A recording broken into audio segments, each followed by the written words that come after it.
Hello everyone and welcome to lesson 7.2.5. Can I connect rates to slope? Now remember, when I talk about rates, we're talking about how much money do you make per hour or per day or miles per hour. How fast do you go? How many dollars per gallon do you pay at the pump? All of these are called rates. And when I'm talking about rates, I'm also talking about slope. How are they connected? So that's where we're focusing today. How are slope and proportions connected? We're looking for these connections, building off of prior knowledge into today. So today's problem is 7-77. It's called political poll. Mr. Mears was running for mayor of Atlanta. His campaign managers were eager to determine how many citizens of Atlanta would vote for him in the upcoming election. They decided to pay a respected impartial statistical company to survey potential voters, a process called polling, to find out how many people would probably vote for Mr. Mears. One afternoon, pollsters called 100 random potential voters in Atlanta to ask them how they would vote in the upcoming election. During the survey, 68 people said that they indicated would vote for Mr. Mears. You can see that in our table. 100 people were asked, 68 people said they would vote for Mr. Mears. If 50 voters were polled, how many of them would vote for Mr. Mears? Well, we can see in our table that it's 34. So you write the sentence. If 50 voters were polled, 34 of them would vote for Mr. Mears. And the question is, what do you notice about that relationship? Notice that 50 is half the size. What do you notice about 68 and 34? Also half. I want you to notice that this is a proportional relationship. If you ask 0 people will also ask for Mr. Mears. Notice that this is also growing at a constant rate. So let's go ahead and write, you have 50, if 50 voters were polled, 34 of them would vote for Mr. Mears. I also want you to write the sentence. The relationship is proportional. It is proportional because. The relationship is proportional because it begins at 0, 0. The relationship is proportional because it begins at 0, 0. And it grows at a constant rate. The relationship is proportional because it begins at 0, 0 and grows at a constant rate. Okay? Those are the first two things that we need to understand before we really dive into this problem. Okay? Now, what I want you to do is I want you to scale your graph appropriately. Here we go. I know that I have my table down here in my lower left-hand corner, and what I want you to do is scale your graph by 25s. Okay? Notice on my x-axis, I've got 0, 25. I didn't write 25, but it's there. Then 50, 75, 100. I want you to scale your graph just like mine. Pause the video to scale your graph now. Okay, you have your graph scaled just like mine. You labeled number of voters, votes for Mr. Mears. Let's go ahead and plot the points that we know. Okay? Now I know that Mr. Mears, if you ask 0 people will respond. So we've got 0, 0 as my first coordinate. It's a proportional relationship. That's where it begins. And I've got 50, 34. And I have 100, 68. These are my 3 points. Mr. McCoy, that's a lot of graph. Okay? One of the ways that we predict the future is by using a graph. Okay? So I want you to notice I've got a graph here. Let's go ahead and draw a line. Grab a straight line maker, and I want you to draw a line through your graph. Now, Graphs are good for visuals, and the downside is they're not always wonderfully accurate. Okay, here is our next question. If you were to ask 327 people, how many of those would be votes for Mr. Mears? Well, according to our graph, I can go to 327. I can go up to my line, and then I can go over. So let's see. If this is 225, what's in between there? Well, let's go ahead and call this, I believe it's problem letter D. You would write this off to the side. If 327 people were asked, you're writing it down because the video screen is in the way of me writing. If 327 people were asked, I'm going to guess, about, let's call that 215, would be votes for Mr. Mears.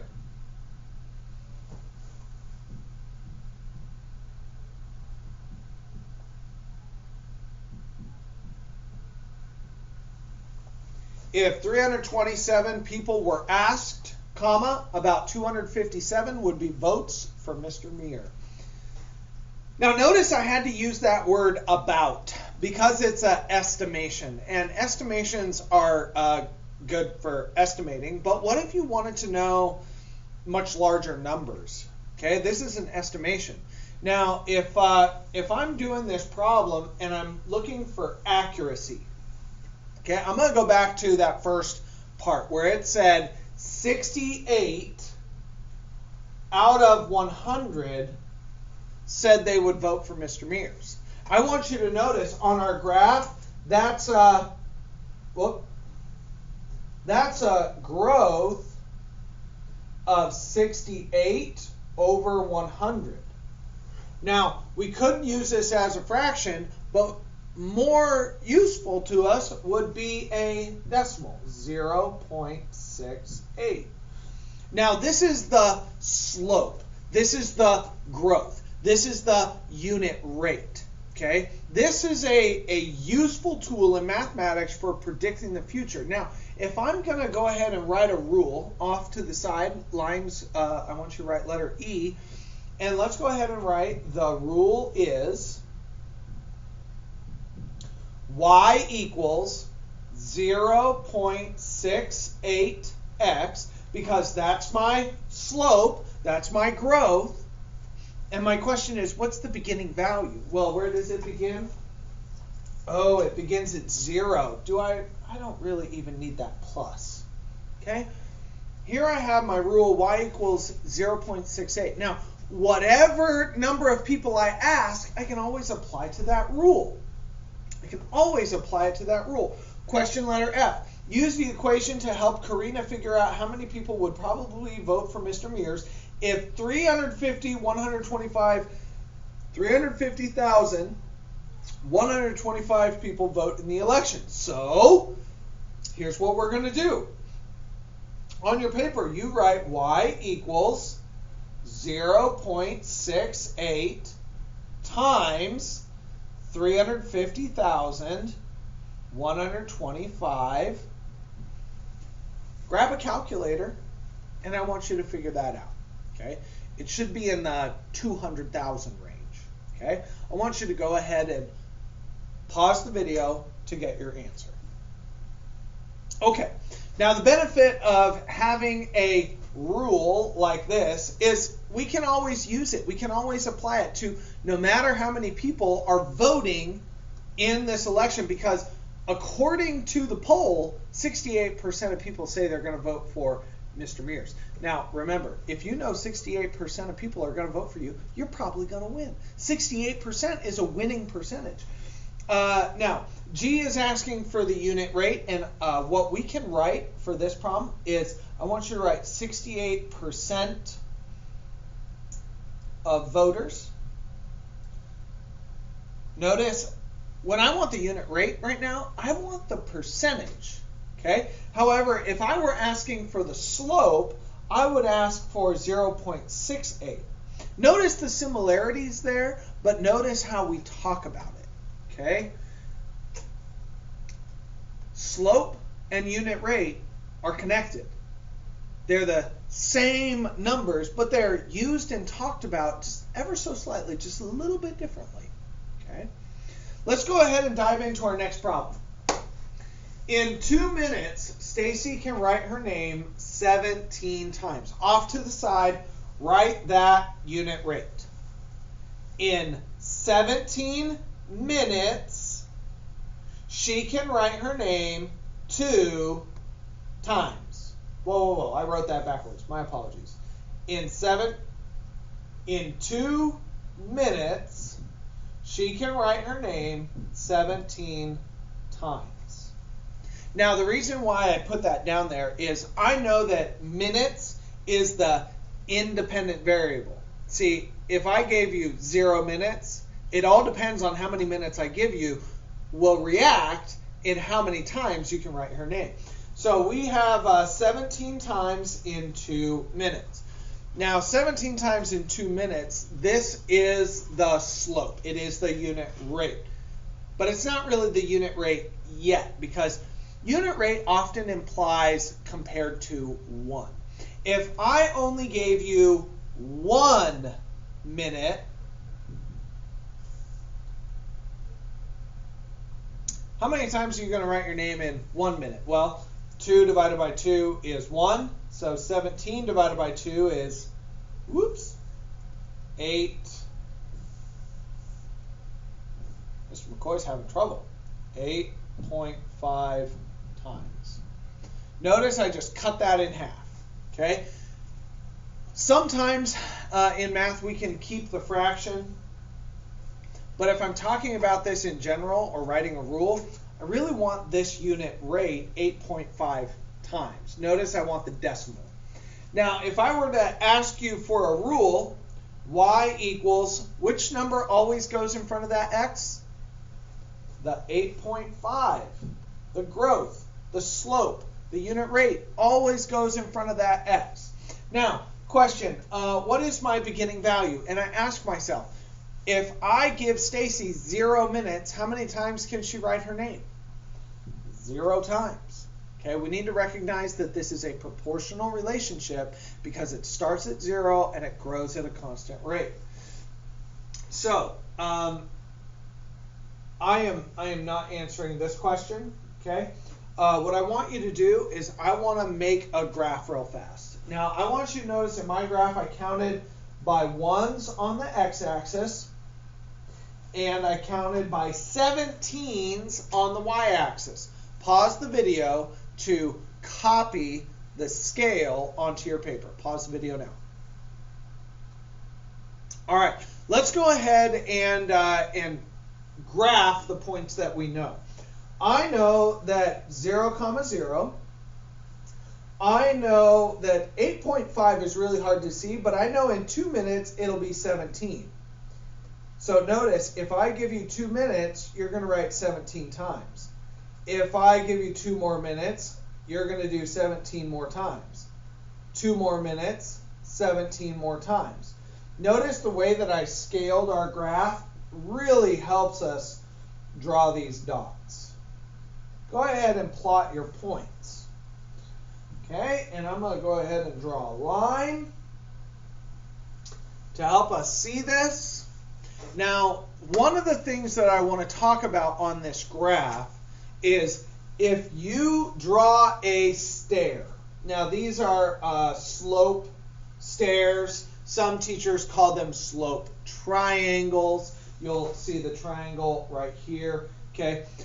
If you were to count, because oftentimes I say calculate the slope, but as an 8th grader, you have to count the stair. Now, some people are tempted to count this stair by saying, oh, it goes up 1. Goes up 1, really easy to count, right? Well, remember, this stair going up 1 is from 34 to 51. That is not one. Yes, it is one box, but it is actually 17. Notice the growth going up. One box is 17. That's how we're counting, by 17s. It went up 17 and over 2. One of the keys of this chapter is being able to count the slope correctly. And in this problem, we need to pay attention to scale in order to figure that out. So, 17 over 2 is my slope on my graph. Now I've got my rule off to the side. And now we're going to answer some questions, okay? Question letter D. Use the equation to find out how many minutes it will take Stacy to write her name 85 times. You could use the graph, you could use the equation. Pause the video to figure that out. Okay. Question letter E. What is the advantage of the equation compared to the proportion in part E? What is the advantage? Now, here's the thing. Do you want to look at the math? Do you want to look at the graph? Do you want to just think about it? See, all of us are operating in a different way when we do mathematics. Each of us is wired a little bit differently. And if you saw 85 and go down to 10, that's an okay strategy. If you wanted to see 8.5 in 1 minute and think, oh, I just need to multiply this by 10, multiply this by 10, oh, then I know 85 times 10, there you go. It takes 10 minutes. Or some people are going to do 85 divided by 10, divided by 8.5, and you're going to get 10 minutes. Any of these is an appropriate strategy. You just need to think about which strategy works best for you. So in letter E, you just need to write a sentence that describes which strategy works best for you. You would write, I see the answer easiest in the graph. I see the answer easiest in a proportion. I see the answer easiest in the equation. These are all different methods that all result in the same answer. I'm not doing this letter F, but I am doing a different letter F. Okay? If Stacy, you are writing, if Stacy has, let's see, half an hour, she can write her name.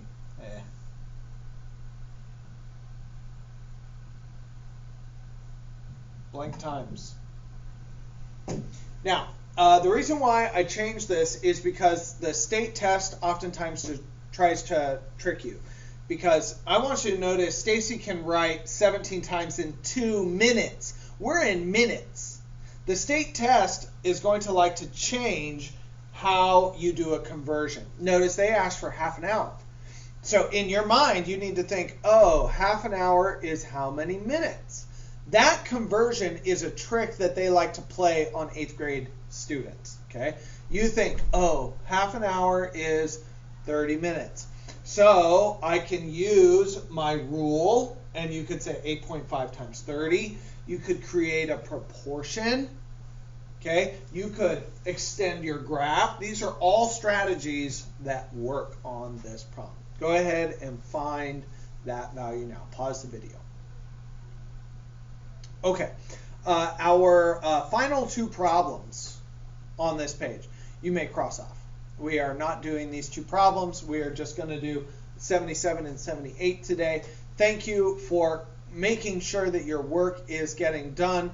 I know that this is a lot of math that some people don't like. Some people don't like unit rate and slope and growth. But you need to recognize that unit rate is how you make money one day. Unit rate is how you get paid when you go to the grocery store and you buy goods, when you go to the gas station and purchase fuel. Okay, these are all unit rates.